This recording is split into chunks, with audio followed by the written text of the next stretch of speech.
Ungifted Read Aloud, pages 2 and 3. I left off with, I don't think I do. And we've learned so far that Donovan is a bit of a troublemaker. And on pages 2 and 3, we're going to find out that he ends up in detention because he made a not so nice remark over the school PA system about the basketball team. Page 2. It can be the little things like throwing darts at a pool float to test my sister's swimming skills or spitting back at the llamas at the zoo. It can be more creative, a helium balloon, a fish hook, and Uncle Mark's toupee. It can even be the smart alecky comments that got me voted most likely to wind up in jail in my middle school the last 2 years running. Our fans are great. Our team is nifty. We're going to get blown out by 50.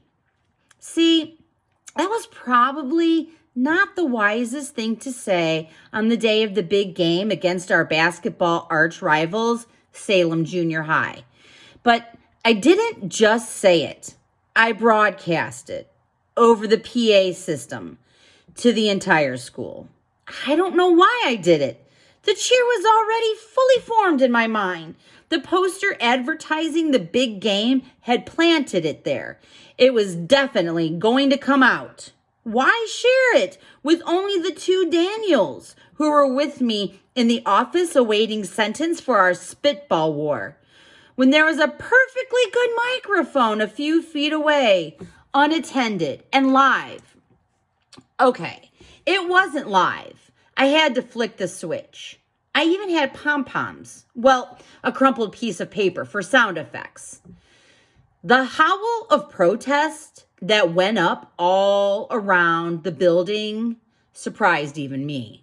It was like I'd gone from house to house poisoning everybody's dog. It was probably for my own good that I wound up in detention. If I'd have been free in the halls at 3:30, I would have been lynched. The sense of humor at Hardcastle Middle School didn't extend to their precious basketball team. "Why'd you say we were going to lose, man?" asked Waylon Kaiser, starting center, peering down at the top of my head from his 6'4" vantage. Why? There was no logical explanation for what I did.